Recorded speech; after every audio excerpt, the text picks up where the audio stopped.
Welcome to Rockwood's shoddy build quality. I think this was built on a Friday afternoon. Problems that we've had are, they're not major, they're just annoying. The van's 2 years old. As you can tell, I've had to take the cabinets apart to sort of leak out. Whilst I was there, I intend to strengthen the subfloor. 3/4 inch ply OSB. I know it's an ultralight. It's not the material that should be used. There is no bracing underneath. Over time, these bounce around on the road with whatever weight you've got in there, especially the fridge freezer, which you can see has been taken out. That bounces around on the cabinets, and the floor is bowed. Partly down to the weight that it's actually carrying, but also the fridge freezer, and we've had a little bit of damp.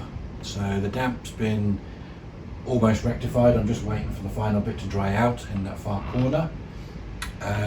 So the plan is now to strengthen the floor. I've jacked the underside of the push out up to give me a little bit of extra stability, whilst I put a plywood sheet on top of this. Going to glue and screw it down to strengthen the floor and hopefully eliminate some of the bounce that we get, and also the ability for it to actually carry the weight of the fridge freezer. We've noticed that the floor was sagging a little, probably about 1/4 inch in the middle, a little disconcerting. So that caused me to rip out the side panel. This is where we noticed that the fridge shelf that the fridge sits on had actually come off the back of the framing. And bearing in mind it's only like a 1 inch framing with the wallboard on. What it was, the shelf was sat on a little bit of ply, a little bit of 1/4 inch ply, and it had actually bounced off the back. So it wasn't fixed down to the ply, it was just, this shelf was just resting on top. We all know it's like a mini earthquake when these things are moving around. So let's get it sorted. Okay, welcome to the bomb site. This is a Rockwood 2622 RK.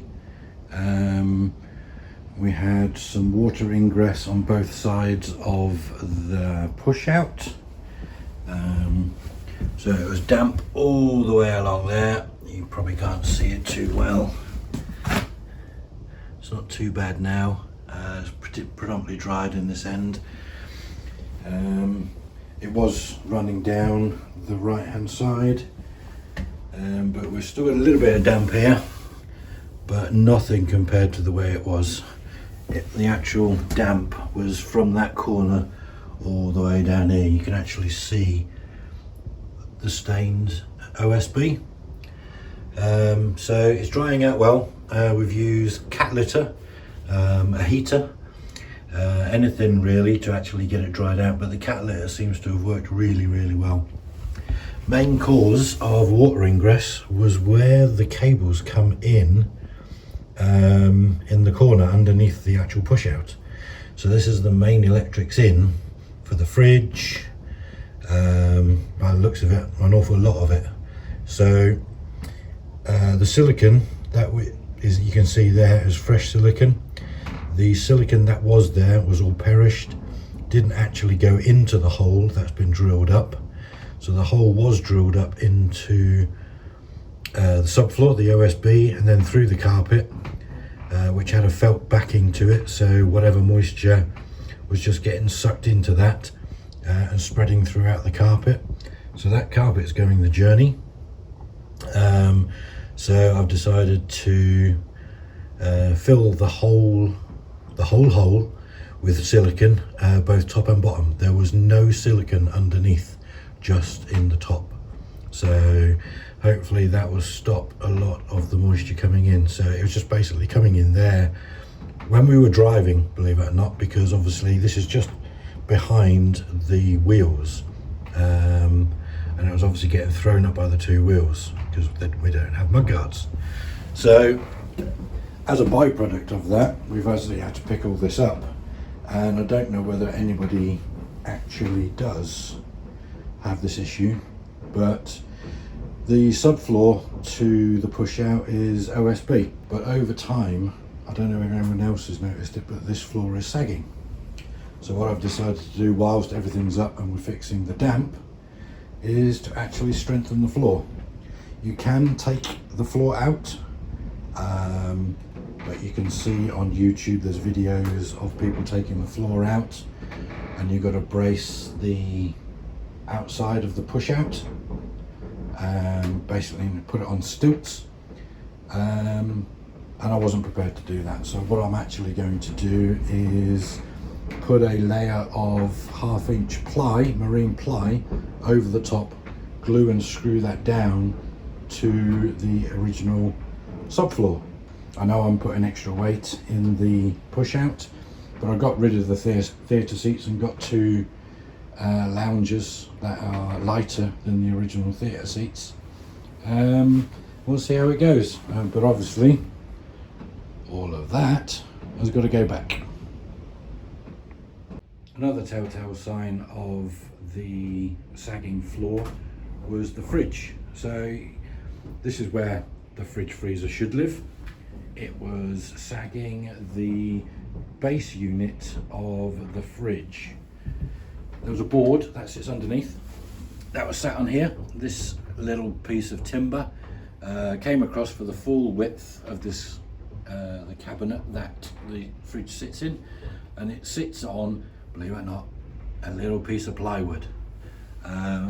These things shake, rattle and roll all day long, and with the sagging floor it had actually bowed out the wall, the rear wall, and actually at the back it dropped off. It was just laying on top of a piece of plywood which was stuck to the middle spar. So I've decided to, when I put this back in, to actually build a proper frame to support the fridge moving forward and ensure that it's actually secured to the framing rather than just one screw with a piece of plywood. So this is a standard 8x4 sheet of marine ply. It's all hardwood, so rot resistant, so one piece, and I just need to fill it in at the end.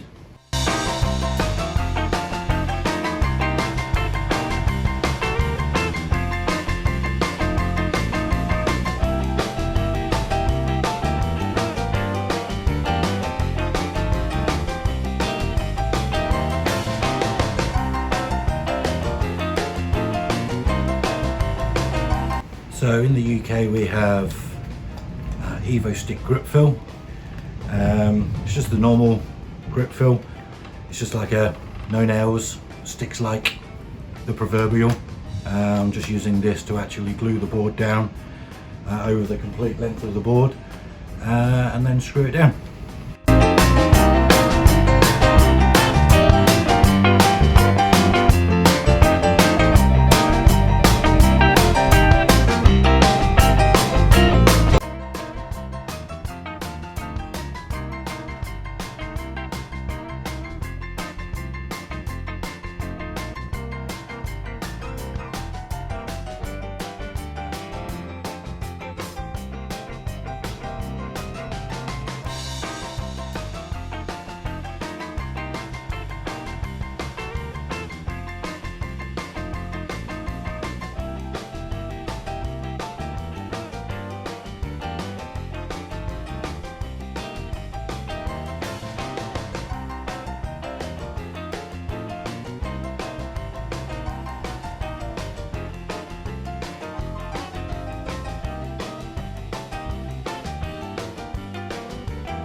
Okay, so that's the first board in.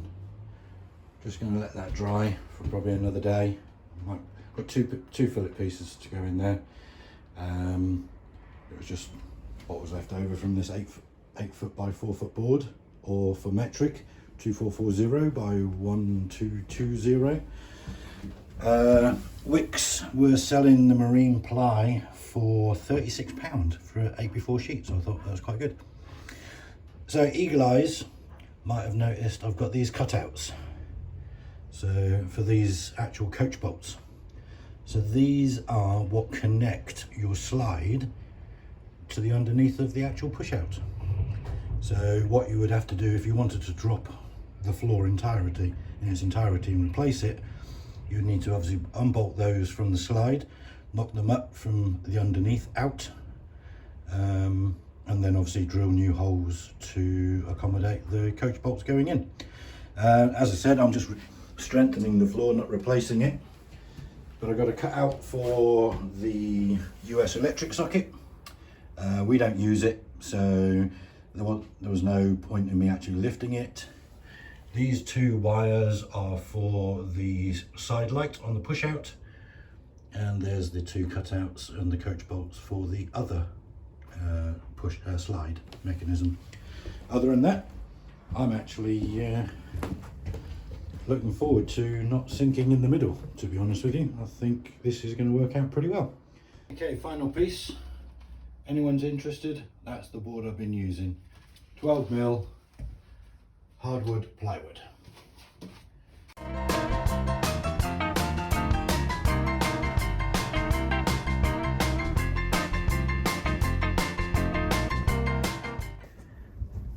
For anybody that has looked under the carpet, and I mean this kind of thing, covers up the slide mechanism, or the front of the slide is bolted into the floor on the inside of the caravan. So I've left that because I couldn't be bothered to take that framing out, because there's nothing wrong with that. I just need to beef that up a little bit when I put in the rest of the framing.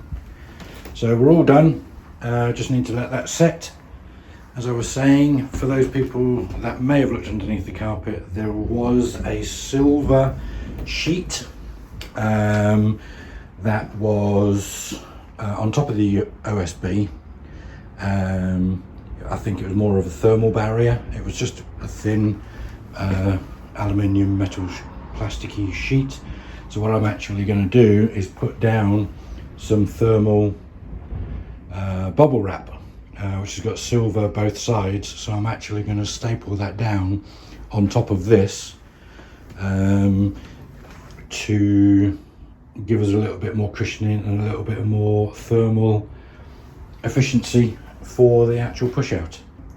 Time to move on to the thermal sheet. So what I'm going to do to fix that down is I'm just going to staple it down over the full area. We bought ours from the range. So we bought a 5 meter by 600mm pack.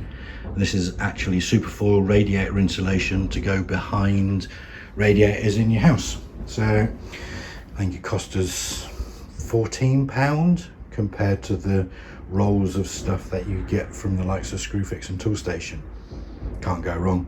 I mean, for 5 meters by 600mm, I am going to have to do a couple of strips, but no, so be it.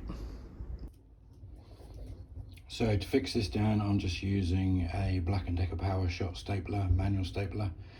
I've just got 6mm screws in and see how they go.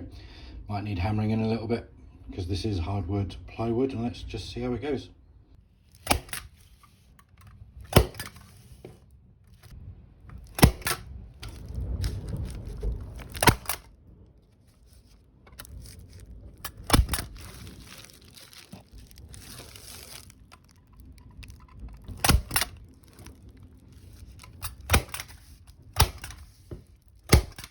So out of that 5 meter by 600mm pack of radiator insulation, I'm left with this bit and this bit.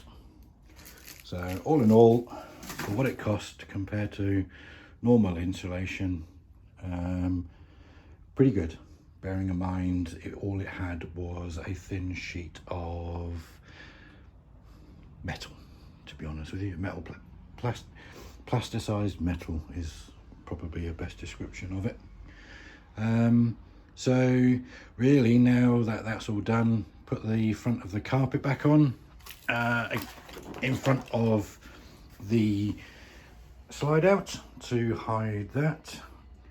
And then really we're on to rebuilding the carcass, getting the fridge back in and getting us back to normal. So, and of course the wiring. We'll get to the wiring a little later.